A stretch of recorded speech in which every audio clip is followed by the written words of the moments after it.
तो दोस्तों इस वीडियो में हम बात करने वाले हैं आखिर 80 घावों वाला व्यक्ति जिसे सैनिकों का भग्नावशेष भी कहा जाता है, कौन है वो व्यक्ति और किसकी हम बात कर रहे हैं यहाँ पे। तो बने रहिए मेरे साथ इस वीडियो में आखिर तक।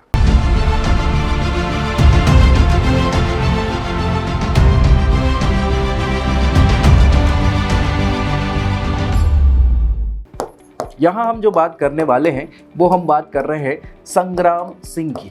संग्राम सिंह आखिर वो व्यक्ति या वो नाम है जिसे इतिहास में ज़रूरत भी नहीं है किसी को दोबारा बोलने की, क्योंकि नाम से ही पहचान जाते हैं व्यक्ति। संग्राम जैसा नाम है, संग्राम यानी युद्ध होता है बेसिकली, और कुछ लोग अभी भी नहीं समझ पाए होंगे मुझे लगता है, और अच्छे से बता देता हूँ। हम यहाँ बात करने वाले हैं राणा सांगा की। किसकी बात कर रहे हैं? राणा सांगा की। तो राणा सांगा अपने आप में बहुत बड़े व्यक्तित्व हैं, इतिहास में इनका बहुत बड़ा नाम है कहीं ना कहीं।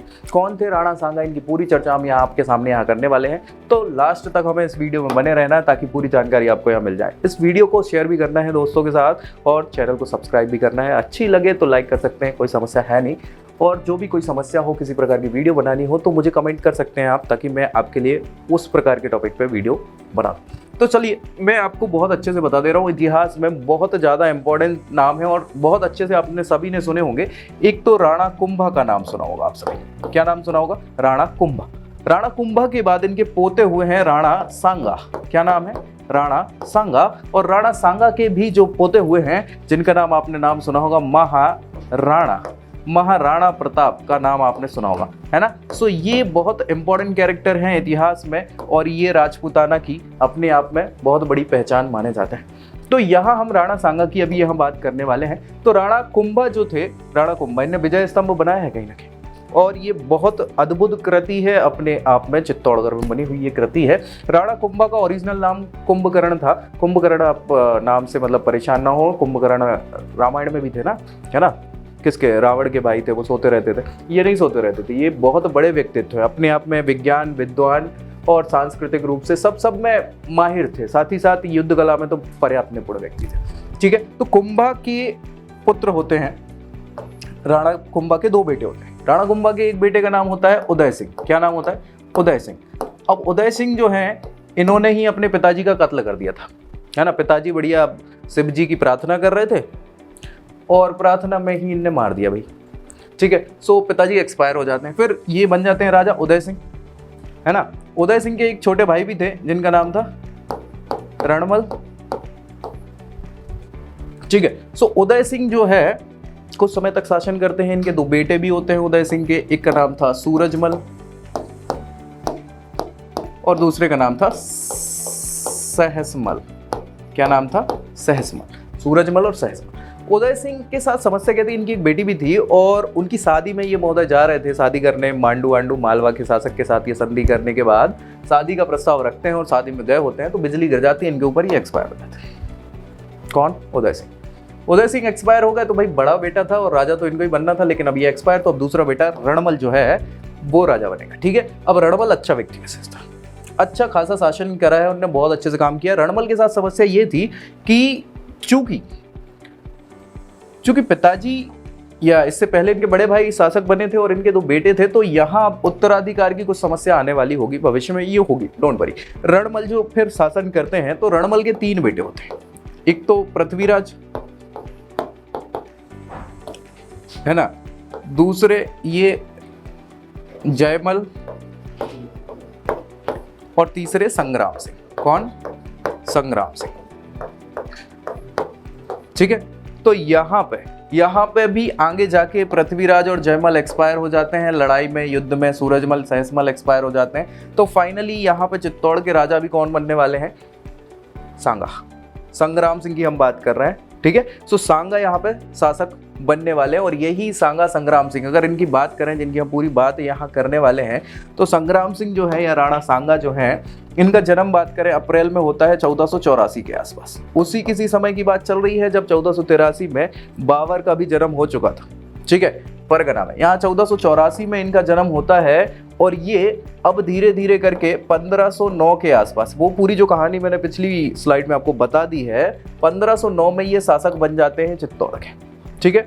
अब चित्तौड़ के जब ये शासक बन जाते हैं तो एक कहानी इनके प्रति प्रचलित है कहीं ना कहीं कि भाई हुआ ये था कि जब ज़्यादा बेटे हो जाते हैं उत्तराधिकार के कारण संघर्ष होते ही रहते हैं, क्योंकि उनके जो पिताजी थे उनके बड़े भाई जो थे यानी ताऊ जी थे, ताऊ जी के बच्चे लड़ रहे थे युद्ध के लिए, और उस समय दिल्ली सल्तनत के जो सुल्तान थे सिकंदर लोधी, वो फुल सपोर्ट कर रहे थे किसका, उन दो बच्चों का, है ना, सूरजमल और सहसमल का, और वो लड़ रहे थे रणवल सिंह से यानी इनके पिताजी से। उन युद्धों के बाद इनने हराया इन दोनों को और सुल्तान को भी हराया कहीं ना कहीं इनके पिताजी ने।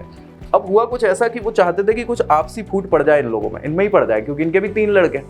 तो हर बार कई बार क्या होता है कि राजा को बड़ा वो रहता है कि हमारा उत्तराधिकारी अगला कौन होना चाहिए, क्या होना चाहिए। तो इनके पिताजी थोड़ा सा मानते थे, मतलब जो पंडित जी लोग होते हैं ना, जो भविष्य बताने वाले और इस टाइप के लोग होते हैं, तो कई बार इनने लोगों से जानना चाहा, उन लोगों से, विद्वानों से, कि भाई हमारे अगला उत्तराधिकारी होना कौन चाहिए।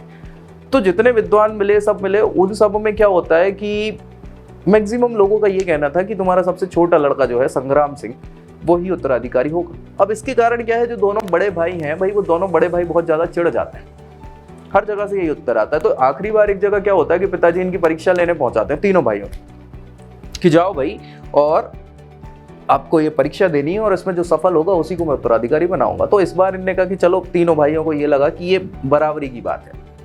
अभी तक तो लोग बाग मुंह से बोल देते थे सारी चीजें, परीक्षा जो लेने वाले हैं उसकी समझेंगे। तो इनको एक जंगल भेजा गया और जंगल में एक साधु के यहीं भेजा गया, या तांत्रिक बोल सकते हैं जिस प्रकार, उनके यहाँ भेजा गया इनको। तो तीनों भाई पहुंचे तो बाहर खड़े हो गए, उनकी जो स्थल था जहाँ जाना था।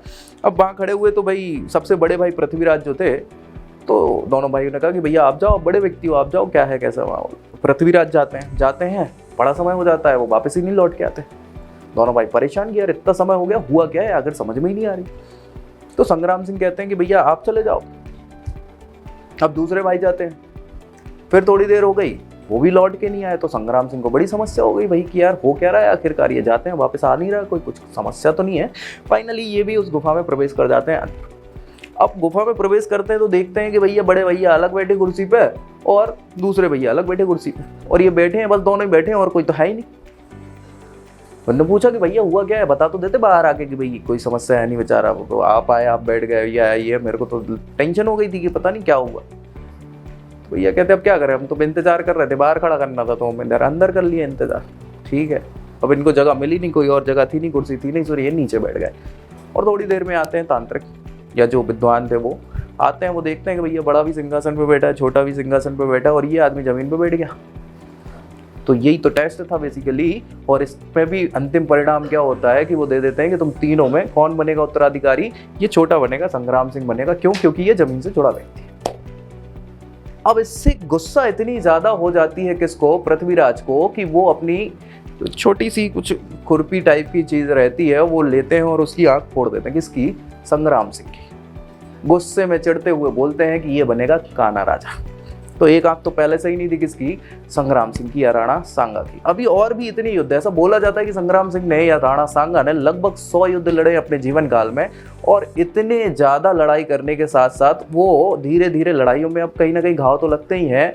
तो घाव इतने ज्यादा हो गए थे कि एक आंख तो भाई नहीं फोड़ दी थी, एक हाथ भी चला गया था। अभी युद्ध बताऊंगा मैं कौन से युद्ध में, एक हाथ भी चला गया था और कुछ समय में पांव भी एक चला गया था। उसके बावजूद भी ये इतने शक्तिशाली व्यक्ति थे कि लोग डरते थे इनसे। ठीक है, सो क्या हुआ, कैसा हुआ, ये पूरा प्रोस्पेक्ट मैंने आपको यहाँ पे रख दिया है, बता दिया। अब कैसे क्या क्या युद्ध होते हैं, सारी चीजें मैं एक बार आपको बता देता हूँ भाई। 1509 से 1528 ये जनवरी की बात है ना, 30 जनवरी, बल्कि 30 जनवरी 1528 तक ये राज करते हैं और एक्सपायर हो जाते हैं 30 जनवरी। ठीक है, अप्रैल में इनका जन्म होता है, कब? 1484 में। राजा बनते हैं 1509 में। ठीक है, सारे भाई वगैरह एक्सपायर हो जाते हैं, अब कुछ बचता है नहीं, तो ये फाइनली बनते हैं। और इन्होंने क्या किया, उस समय की जो राजपूताना टेरिटरी हुआ कर रही थी, राजपूताना टेरिटरी का मतलब क्या है कि जो राजपूत शासन उस समय चल रहा था, ये जो पूरा शासन है यहाँ से यहाँ तक का। ठीक है, मतलब यहाँ सिंधु नदी पड़ती है तो सिंधु इनकी बाउंड्री थी।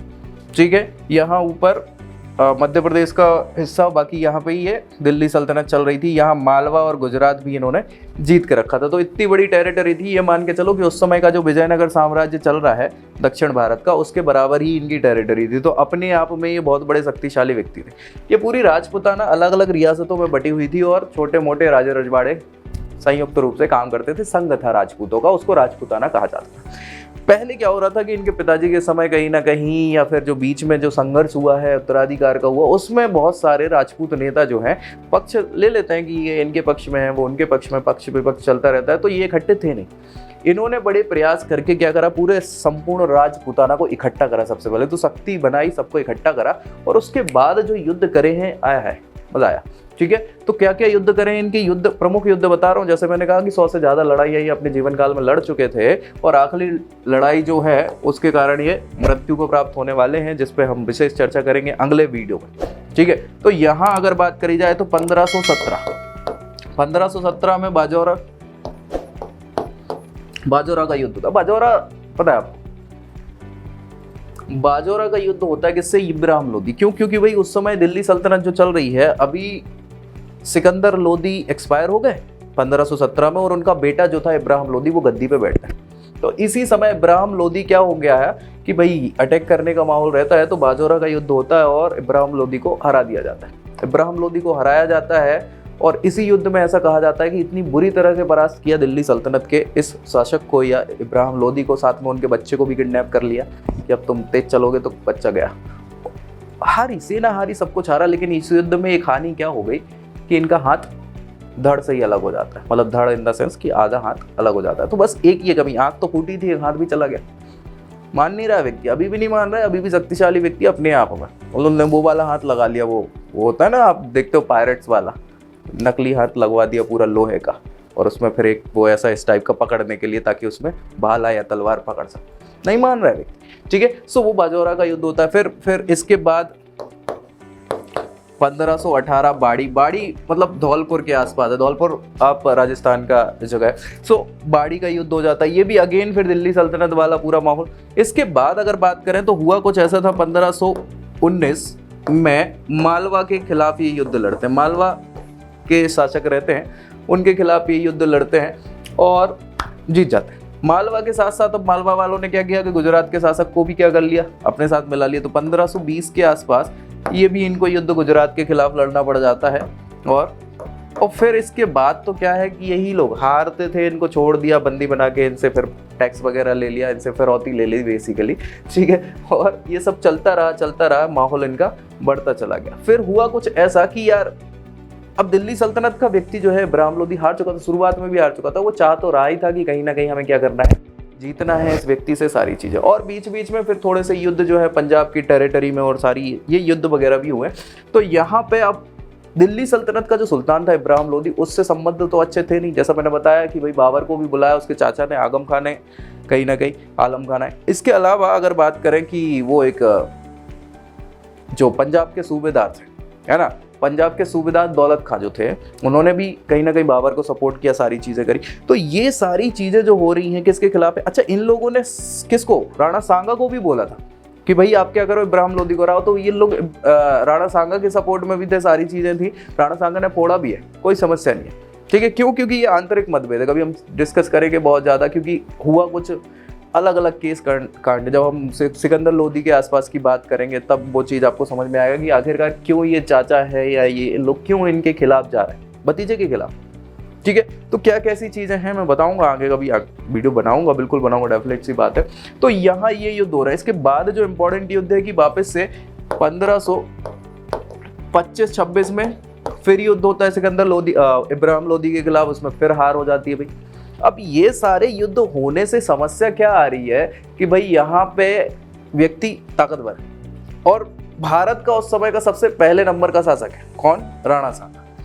और अभी 1526 में हमने एक वीडियो बनाया भी था आपका, बहुत इंपॉर्टेंट युद्ध था, पानीपत का युद्ध, जो अभी हो चुका है। बाबर नाम का नया व्यक्ति यहाँ पे किरदार में आ चुका है, जिसकी लड़ाई इब्राहिम लोदी से होती है और हार जाता है।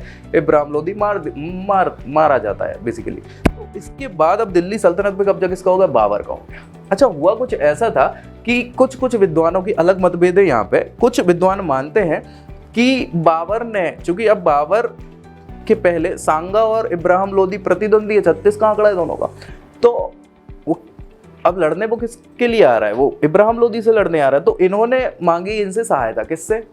राणा सांगा से। किसने? बाबर ने। क्यों? सेना थी नहीं ज्यादा इनके पास, सारी चीजें, कुछ लोग इनका सपोर्ट कर भी रहते, तो इनने कहा कि क्यों ना अपन राजपूतों से हाथ मिला ले। अच्छा, राजपूत खुद चाहते थे दिल्ली सल्तनत पे कब्जा करना, तो वो काय को। तो यहाँ पे क्लासेस हैं अलग अलग विद्वानों के लिए। कुछ विद्वान मानते हैं कि राणा सांगा ने बोल दिया कि हाँ चलो ठीक है हम सपोर्ट कर देंगे, कुछ बोलते हैं कि नहीं भाई क्यों बोलेगा वो व्यक्ति, वो खुद इतना शक्तिशाली है, तुम्हारे आने की जरूरत क्या है, मैं खुद फोड़ रहा हूँ, तुम काय को आ रहे हो बीच। तो ये भी बोल सकता है। तो उसने जब मना कर दिया तो कुछ क्लैशेस बने बाबर से, ऑब्वियस सी बात है लड़ाई होगी। और कुछ लोग बोलते हैं कि चलो हाँ बोल दिया था तो ये महोदय पहुंचे ही नहीं पानीपत के युद्ध में, जब इन्हें हाँ बोल दिया तो ये सपोर्ट करने पहुंचे नहीं बाबर का, तो वो चटक जाता है कि साला बच गए हम बड़े मुश्किल से, तो जीत पाए हैं, अगर हम मर जाते तो खत्म हो जाता काम।